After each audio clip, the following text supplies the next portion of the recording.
The 14th of March, 1944. Cold rain over Stalag Luft III, eastern Germany. A British pilot named James Harrington stood in the camp commandant's office, his legs shaking, his mind convinced he was about to be shot.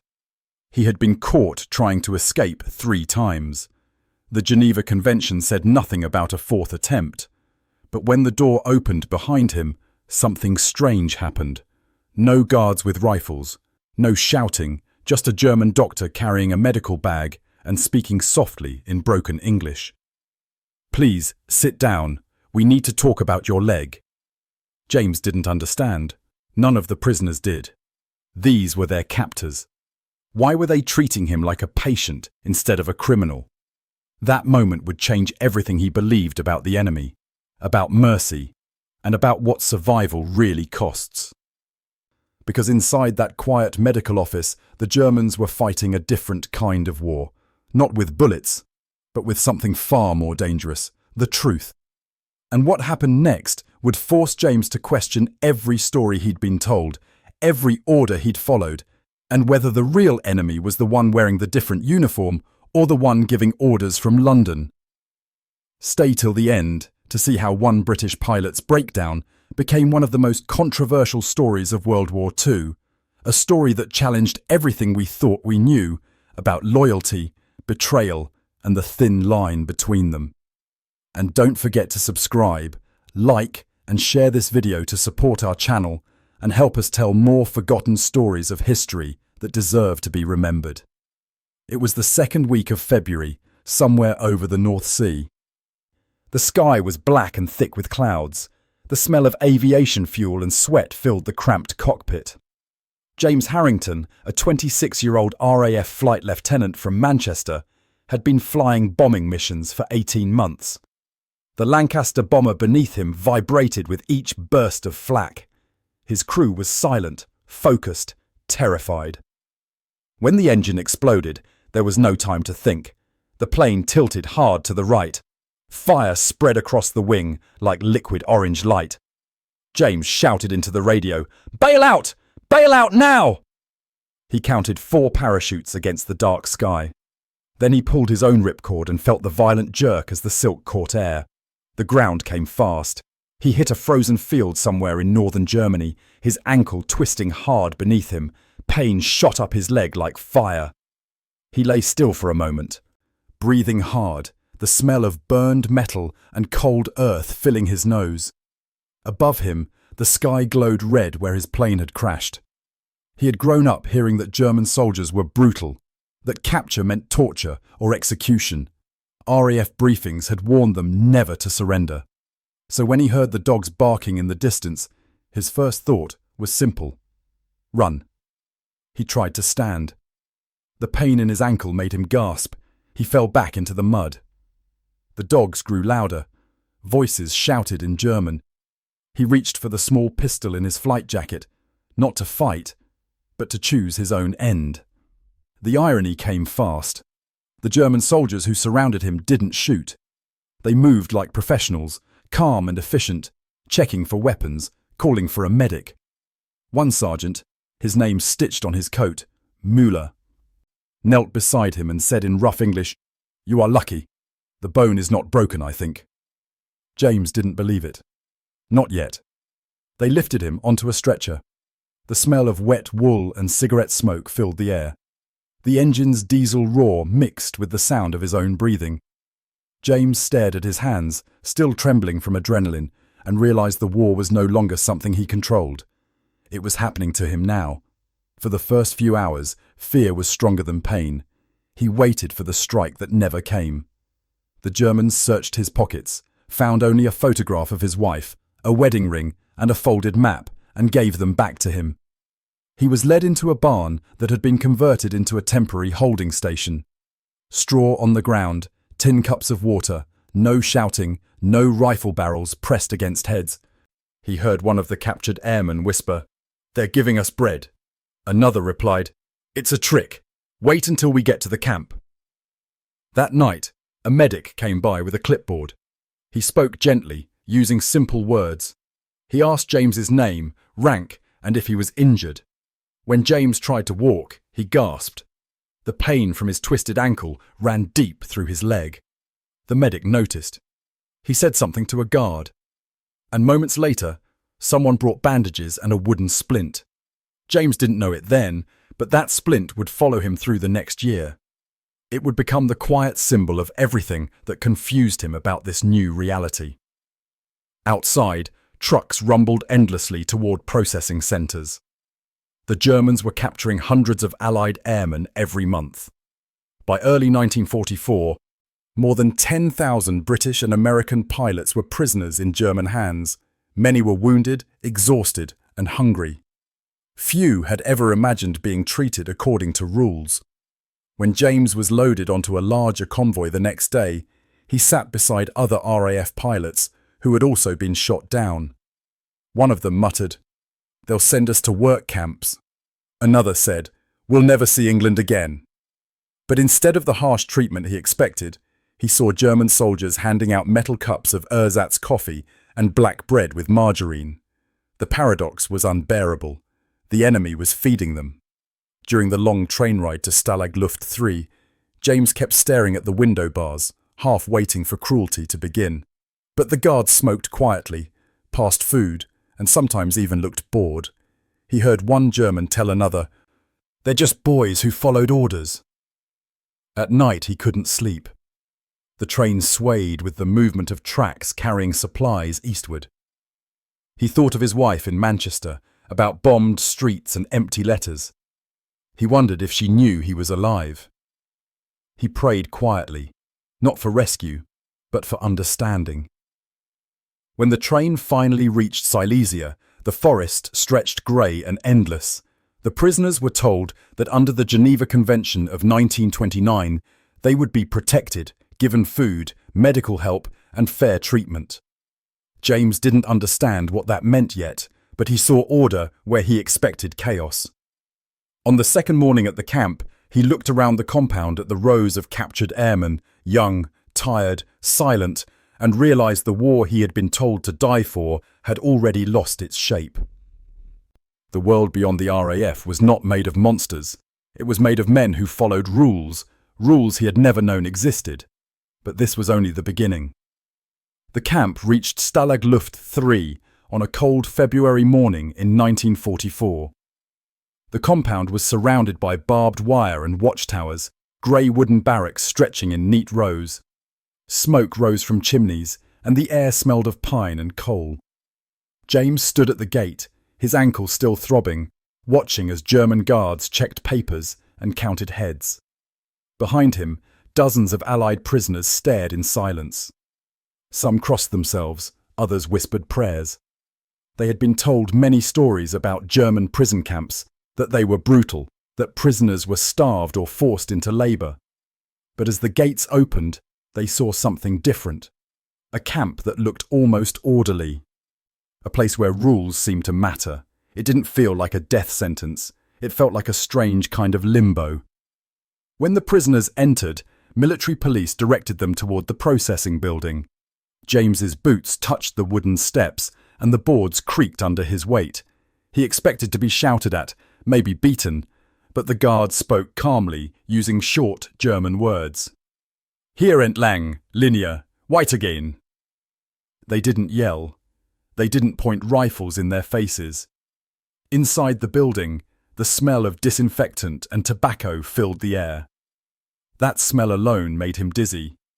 It had been days since he'd been near anything clean. Each prisoner was given a numbered tag, checked for injuries, and inspected by a medical officer. When James's turn came, he froze. The doctor was older, grey-haired, with tired eyes. He looked at James's swollen ankle and said in careful English, "You need rest. No walking for 1 week." It was the first time a German officer had spoken to him without coldness. They were sent by truck to the barracks, rows of wooden huts with double bunks and small stoves. The journey took minutes. From the truck window, James watched the landscape stretch flat and white. He wondered how far he was from Manchester, from home, from his wife who might already think he was dead. At night, the guards walked through the camp, checking fences, counting heads. One of them, a young soldier no older than 20, looked at James through the barracks window and nodded. No malice, no hate, just acknowledgement. When the gates closed behind them that first evening, James sat on his bunk and realized something. The Germans weren't trying to break them, they were trying to contain them. Inside the barracks, the floors were swept. The bunks had thin mattresses and wool blankets. James's group was led to a section reserved for RAF officers, small but organised. They were given soup, dark bread, and instructions marked POW.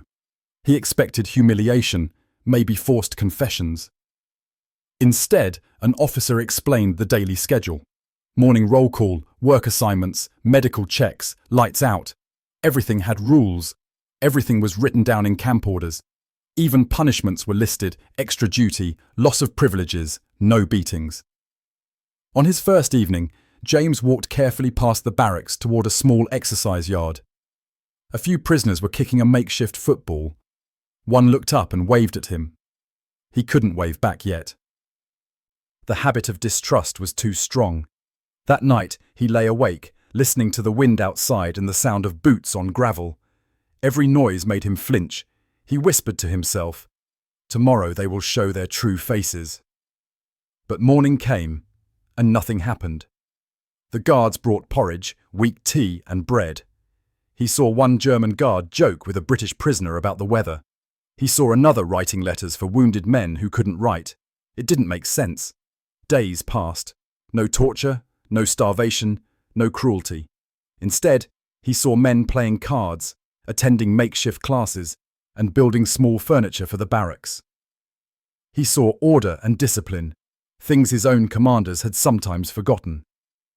One afternoon, he received a small metal tag with his prisoner number and the word Geneva stamped on it.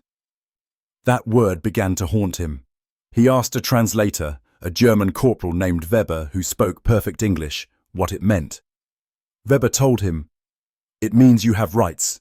You are a soldier, not a criminal." Rights? The word felt strange in his mouth. Every small act, a bandage, a nod, a cup of weak coffee, worked against everything he had believed. Each gesture hurt a little. "Like light after darkness," he wrote in a hidden diary made from scraps of paper. "They follow rules, even when it costs them. Maybe that is why they are still fighting." But his real lesson came next, not from a lecture or punishment, but from the simplest thing, a doctor's warning and a terrible choice. Because when his ankle refused to heal, the pain returned.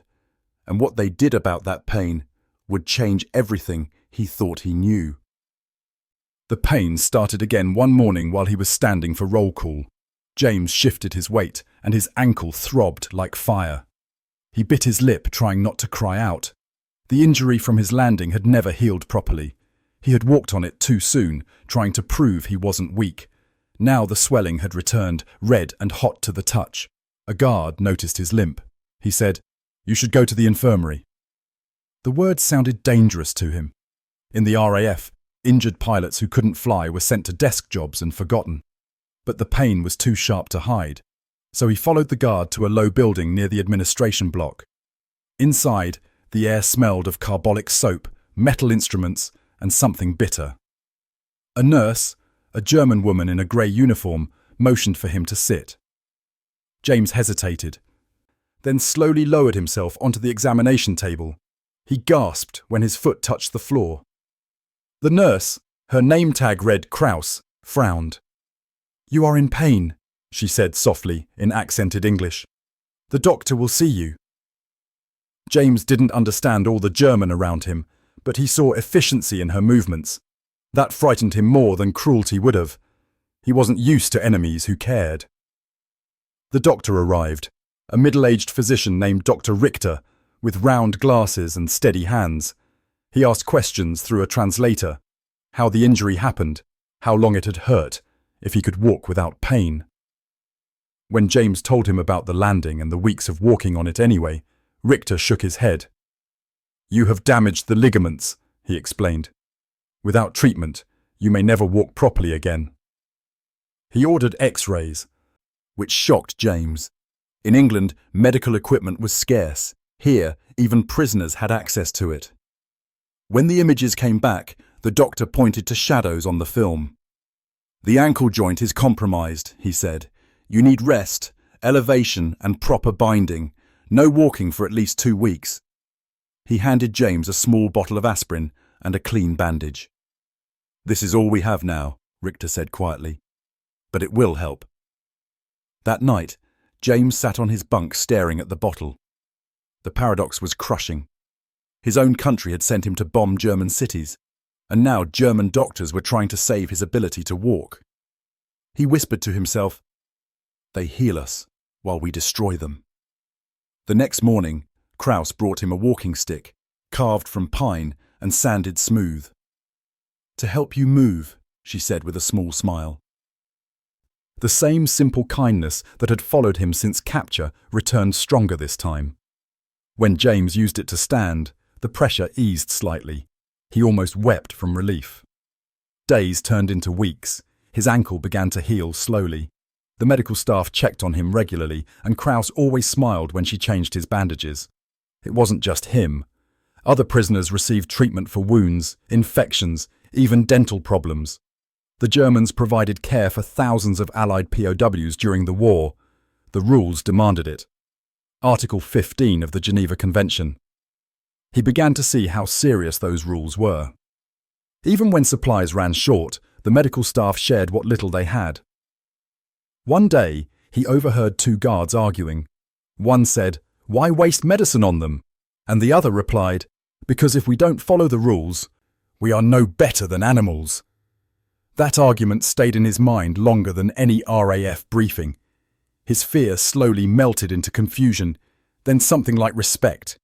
He began asking questions about the German Red Cross, about their hospitals, about why they followed rules even when losing the war.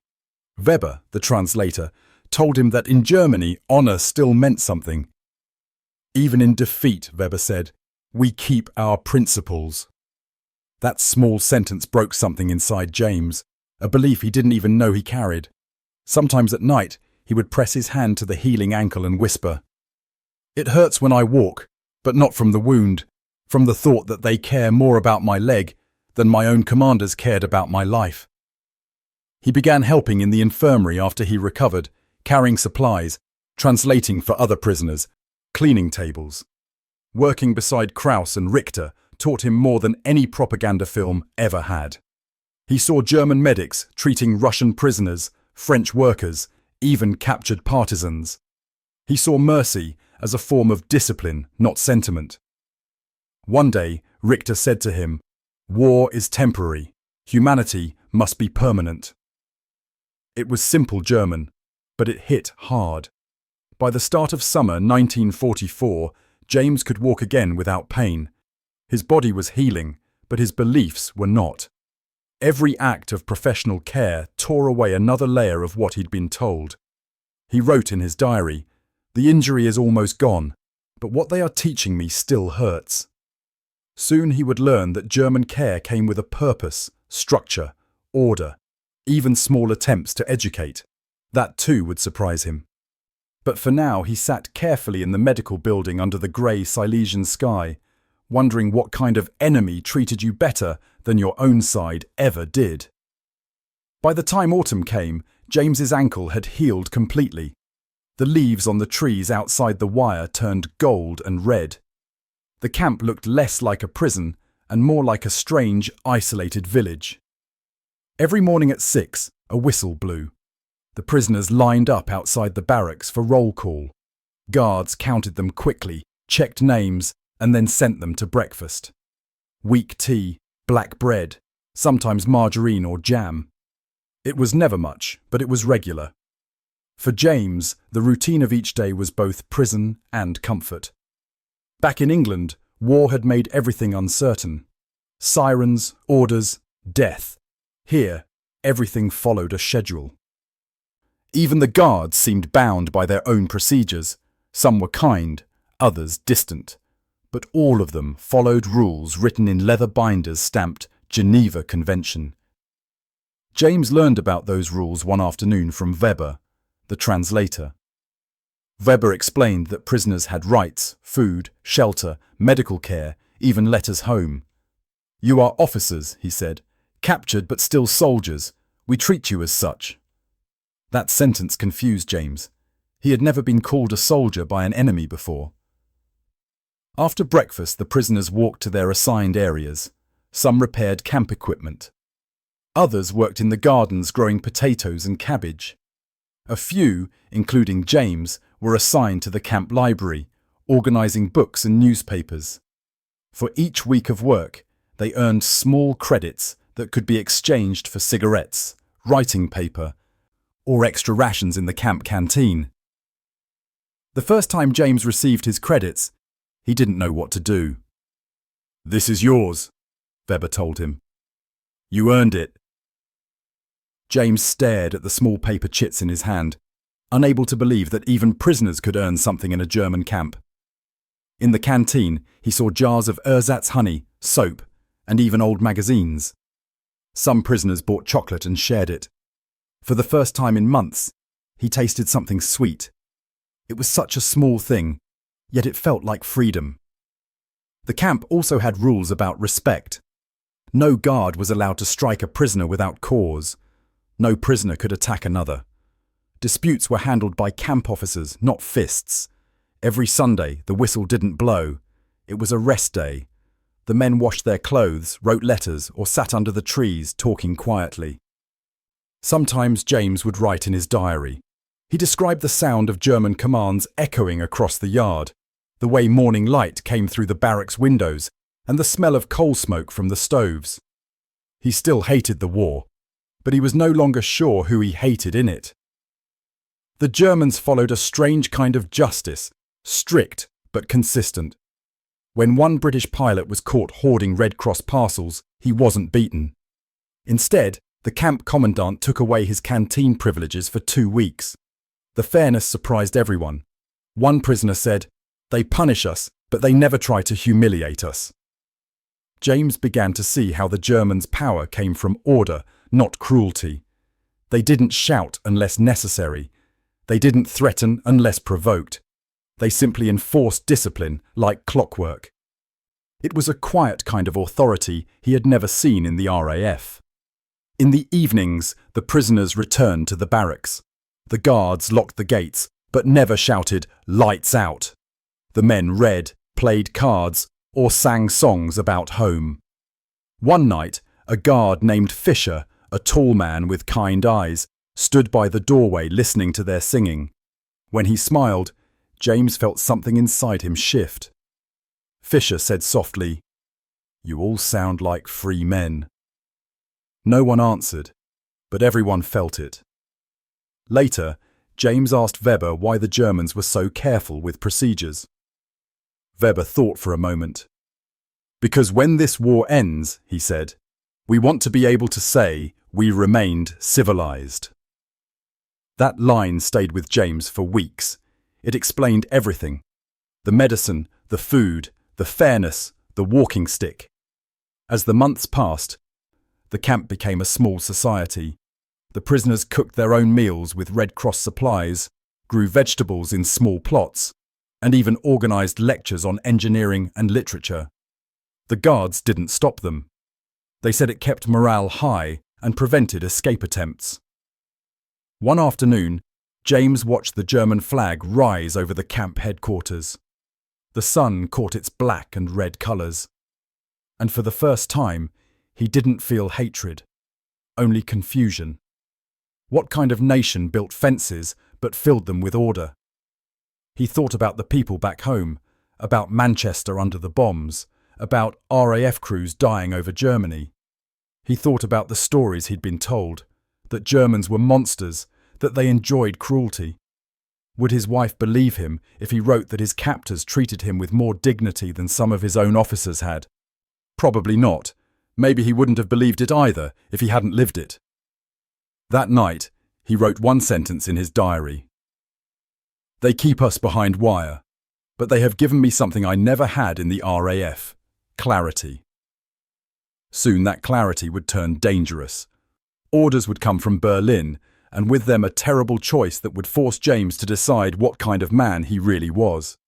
But for now, he lay on his bunk, listening to the distant sound of guards changing shifts, and realized that sometimes the enemy wasn't the man with the different uniform.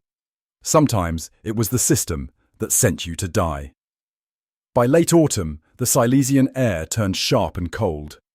Frost covered the barracks' roofs each morning, and the camp seemed quieter.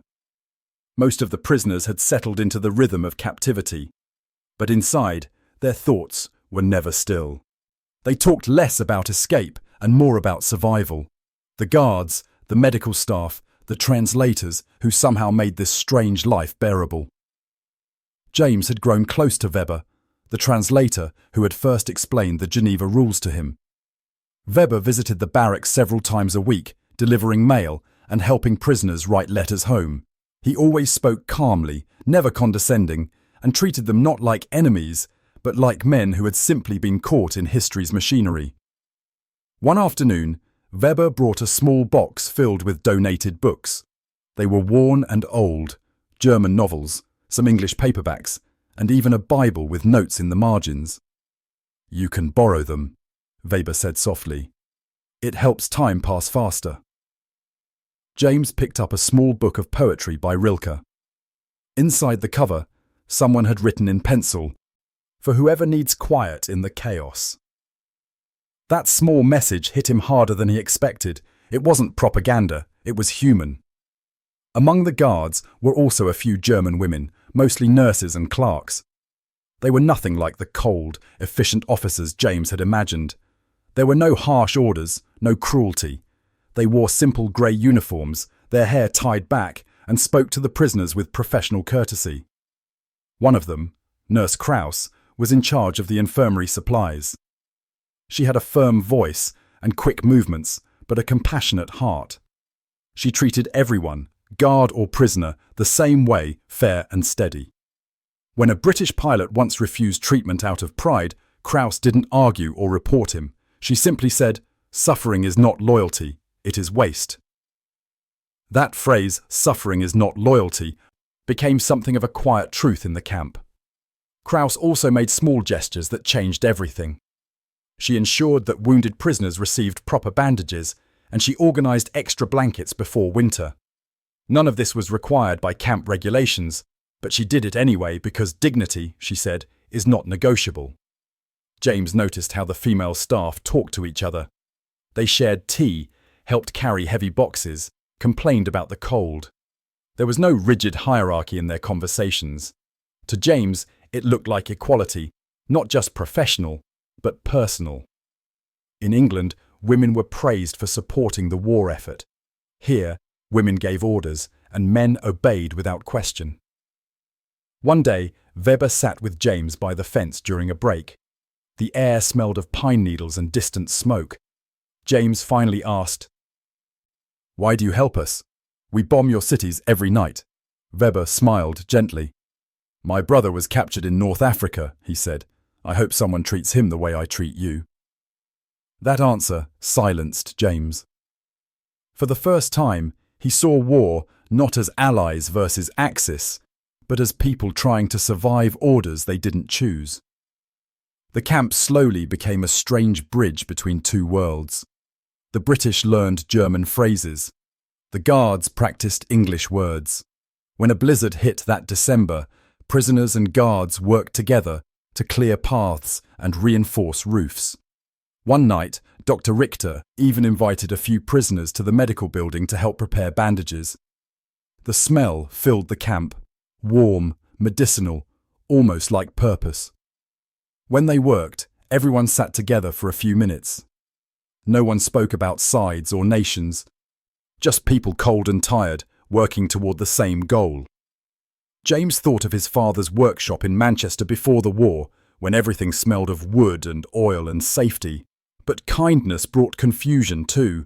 Some prisoners began to feel guilt for being treated well, while their comrades died in combat.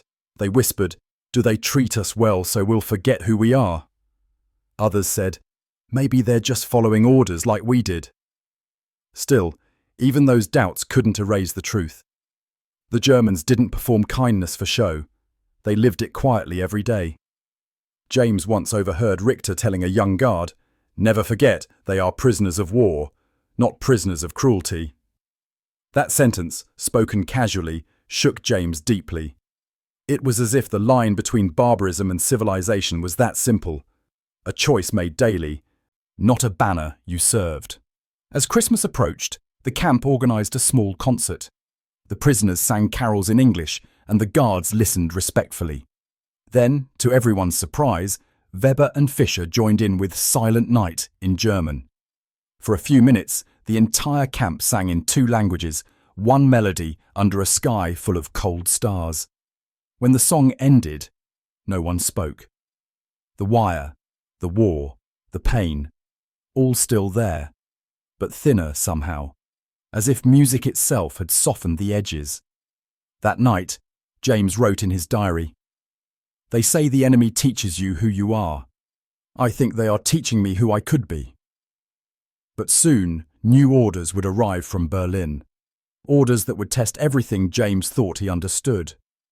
The war was about to demand a choice that would haunt him forever. By early 1945, the war in Europe was collapsing. Soviet armies pushed from the east. Allied bombers filled the skies day and night. In the camp, the prisoners waited anxiously for news. For months, many had hoped liberation would come quickly. Then, one frozen morning in January, something changed. The camp commandant called an assembly. All prisoners were ordered to the main yard. The guards looked tense, their faces drawn. James stood with the others, breath misting in the cold air, wondering what was coming. The commandant, a tired-looking colonel named Brandt, stood on a wooden platform. He spoke in German, and Weber translated sentence by sentence. "Gentlemen," Brandt said, his voice strained, "Berlin has issued new orders. All prisoners are to be evacuated west. The front is moving closer. We will march within 3 days." The words hung in the air like ice. Evacuated. March. 3 days. James felt his stomach drop. He had heard rumours about forced marches, about prisoners dying in the snow. The British officers began whispering urgently. "Where are they taking us? Why not leave us here? This is against Geneva." That night, the camp was restless. Men talked in low voices, making plans, weighing risks. Some wanted to resist, others wanted to trust the Germans. James sat on his bunk, staring at his hands. He thought of his healed ankle, the medical care, the walking stick Kraus had given him. He thought of Weber's brother captured in Africa. He thought of Richter's words about staying civilized. The next morning, James went to the infirmary. He found Dr. Richter packing medical supplies into wooden crates. The doctor looked exhausted, older than he had weeks ago. "Herr Richter," James said quietly, "is the march really necessary?" Richter stopped packing and looked at him. "The Soviets are 15 kilometers away," he said. "If they find you here, they will assume you collaborated. If they find us here, they will execute us. We have no choice." James felt something twist inside him. "But the wounded," he said. "Some men can't walk that far." Richter nodded slowly. "I know," he said. "That is why I am asking for volunteers.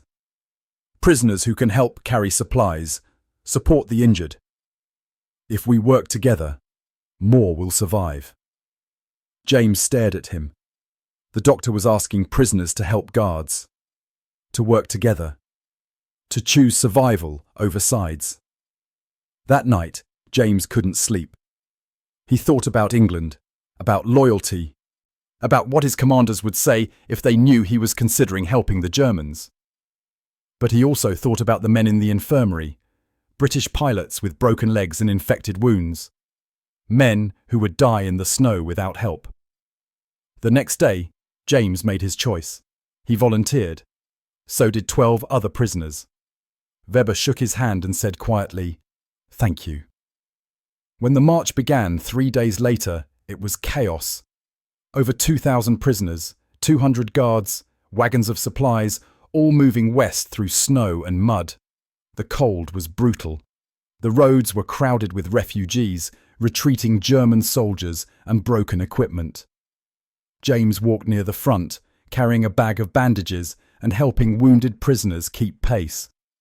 The smell of sweat, wet wool, and fear filled the air. Each day blurred into the next. They slept in barns, under trees, in abandoned churches. The guards shared their rations when Red Cross supplies ran out. Richter and Krauss worked day and night treating frostbite, infections, exhaustion. James helped wherever he could, translating, carrying, comforting. He saw things he would never forget. A German guard giving his coat to a freezing British sergeant. A prisoner sharing his last piece of bread with a wounded guard. Weber carrying an injured man on his back for 3 kilometers. Fischer standing watch at night so prisoners could sleep without fear. On the 12th day, they reached a town called Moosburg. American forces were approaching from the south.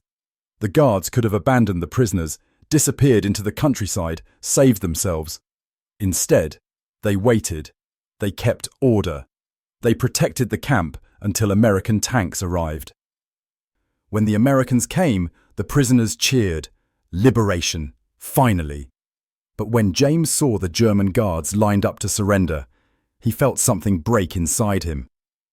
Weber stood with his hands raised. Richter looked at the ground.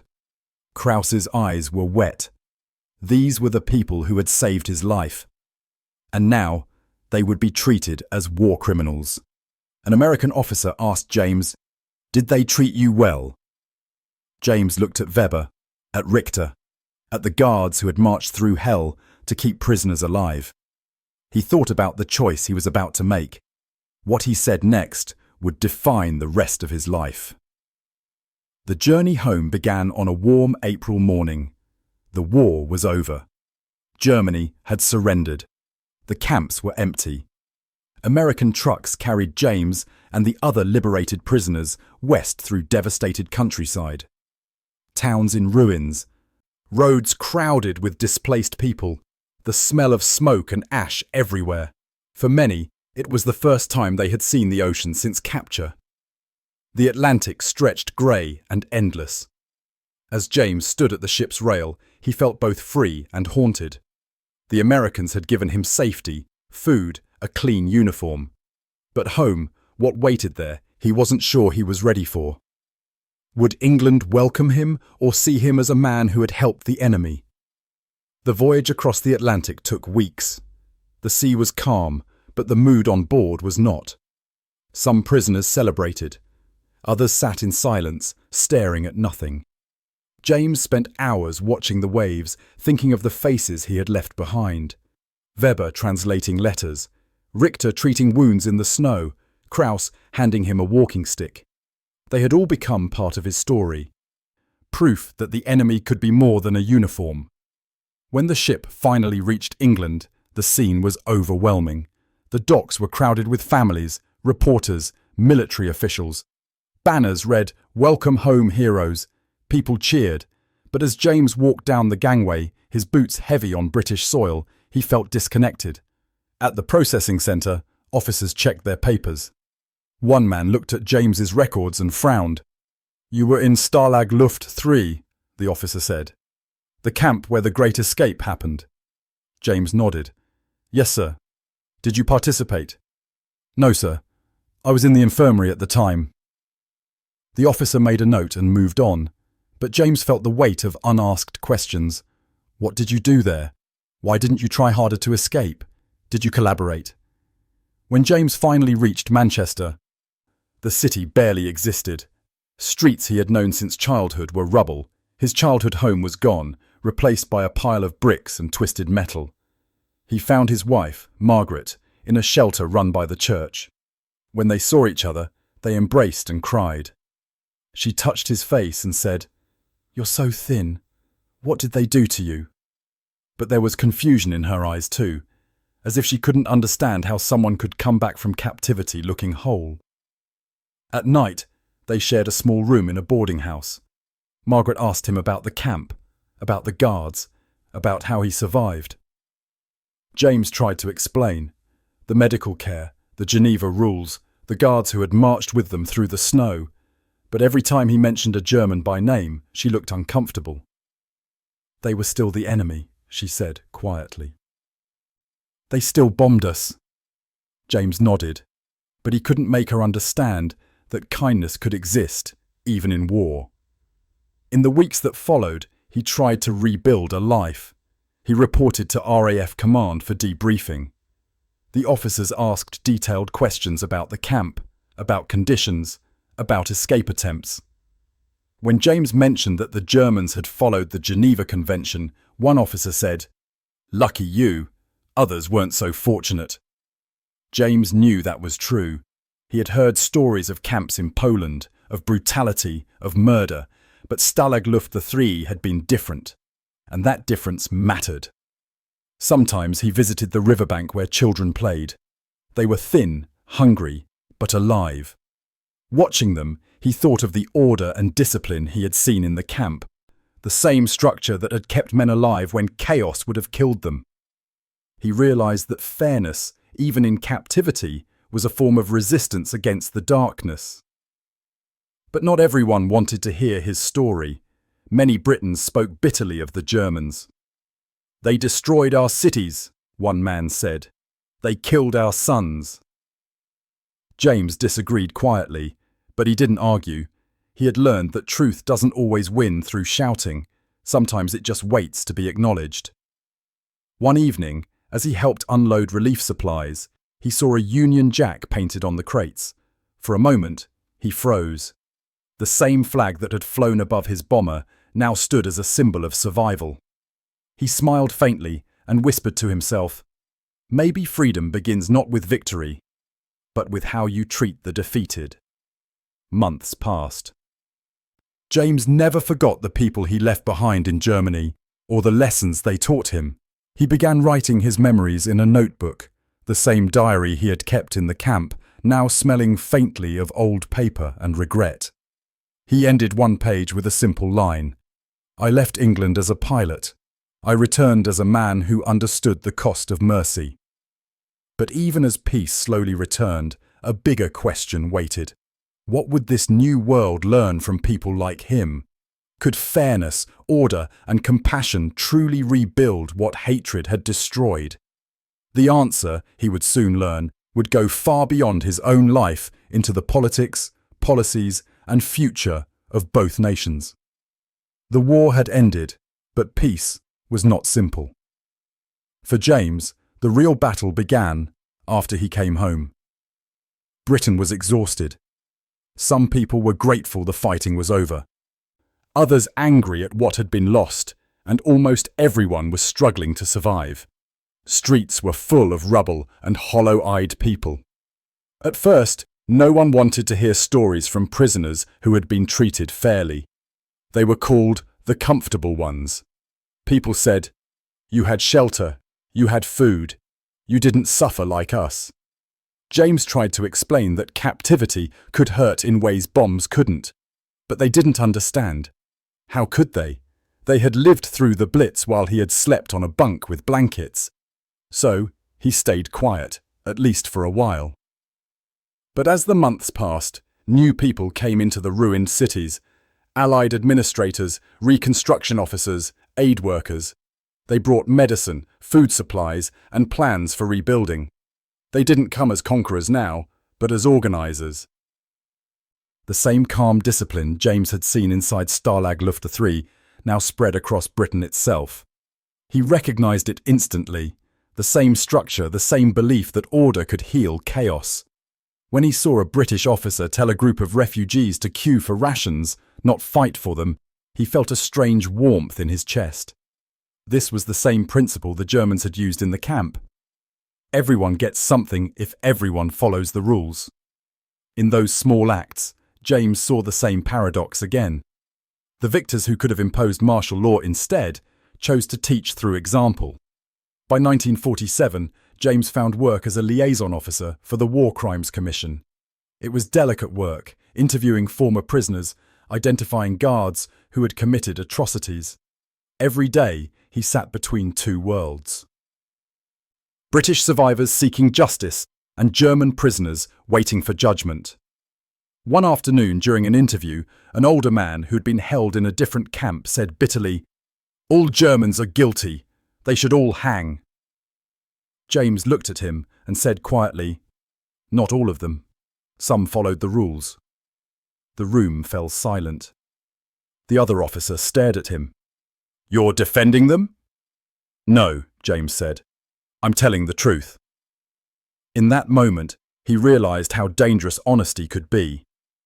The more he worked, the more he saw that his time in captivity had been a strange education. The camp had been a laboratory, showing him what justice looked like when mixed with discipline. Now he was using those lessons to separate the guilty from the merely defeated. There were still difficult days. Some Germans had committed unspeakable crimes. Some guards deserved every punishment they received. But James stood between them like a bridge, not perfect, but strong enough to hold.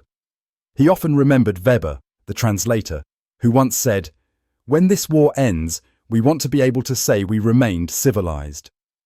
Now, James understood what he meant. Staying civilized was not weakness.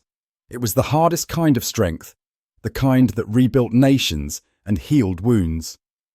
By the early 1950s, Britain began to rise again. New housing replaced bombed streets, factories restarted, children laughed in parks that had once been shelters. The scars of war were still visible, but something deeper had changed. A quiet understanding that peace was not only about defeating enemies, but about how you built the world afterward. James kept his diary all those years. Its pages were yellowed, filled with memories. The doctor who treated his ankle, the nurse who gave him a walking stick, the guard who sang Silent Night with prisoners. Sometimes he read passages aloud to young officers training for diplomatic service, Britons who had never seen a bomb fall. When they asked, "Were the Germans really that fair?" he smiled softly and said, "Some were. And that's why understanding matters more than hatred." He became part of a small group of former POWs who spoke at schools and community meetings, sharing their experiences. They called themselves the witnesses to complexity. Their stories slowly changed public opinion. People began to see that war had not only broken them, it had also taught them something vital. Years later, when James was older and grey, he visited Germany again, this time freely. He found the site where Stalag Luft III had once stood. It had been turned into a memorial. The barbed wire was gone. The barracks had been preserved as exhibits. Inside one, a photograph showed a group of prisoners and guards standing together, exhausted but alive, at the end of the long march. He stood there for a long time, his eyes wet. Somewhere among those faces was his younger self, broken but learning, angry but growing. A young visitor approached him and asked, "Were you really a prisoner here?" James nodded. "Yes." "Was it terrible?" "Yes," James said, "but not in the way you'd expect." The visitor looked confused. James smiled sadly. "The terrible part wasn't the captivity. It was realizing that the people who held me prisoner treated me with more dignity than some of my own commanders ever did." As he walked out into the sunlight, he looked up at the memorial plaque. It read, "In memory of those who survived through order, discipline, and the belief that even enemies deserve humanity." And in that moment, he understood the final truth. The Germans had come as captors. They had left as teachers. And what they taught through fairness, through structure, through simple human decency, rebuilt not just prisoners, but faith itself. In the end, Germany's greatest legacy was not its weapons or its strategies. It was the lesson that rules, when followed with integrity, could save more lives than any bullet ever took. James stood at the memorial as the sun set over the Silesian forest, and he whispered a prayer for Weber, for Richter, for Krause, for Fischer, for all the people who had shown him that the enemy was never the person across the wire. The enemy was the system that taught you to stop seeing people as human. He turned to leave, his ankle strong and healed after 30 years, carrying with him the walking stick he had kept all this time, not as a souvenir, but as a reminder. A reminder that sometimes salvation comes from the most unexpected place, that sometimes the person trying to break you is actually trying to save you, and that the hardest battles are never fought with weapons, but with the choice to remain human when everything tells you not to. The war had taken everything from him, his youth, his certainty, his simple view of good and evil, but it had given him something more valuable. The understanding that mercy is not weakness, that order is not oppression, that the enemy can teach you more about humanity than your allies ever could. As James walked away from the memorial, the last light of day catching the pine trees, he thought about all the young men who would never understand this lesson, the ones who would see only uniforms and flags, never the faces beneath them. And he made himself a promise. He would keep telling this story.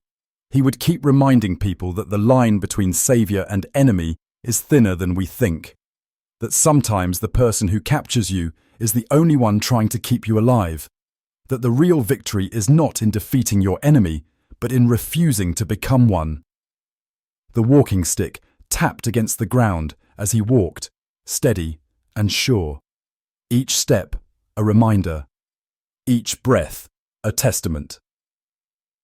The war was over, but the lesson would never end, because in a world that wanted simple stories of heroes and villains, James Harrington carried a more dangerous truth: that the Germans who held him prisoner had saved his life, that the rules they followed had kept him human, that the mercy they showed had taught him what strength really means, and that sometimes the greatest act of resistance is choosing to see your enemy as a person, even when everything tells you not to, even when it costs you everything, even when no one else will understand.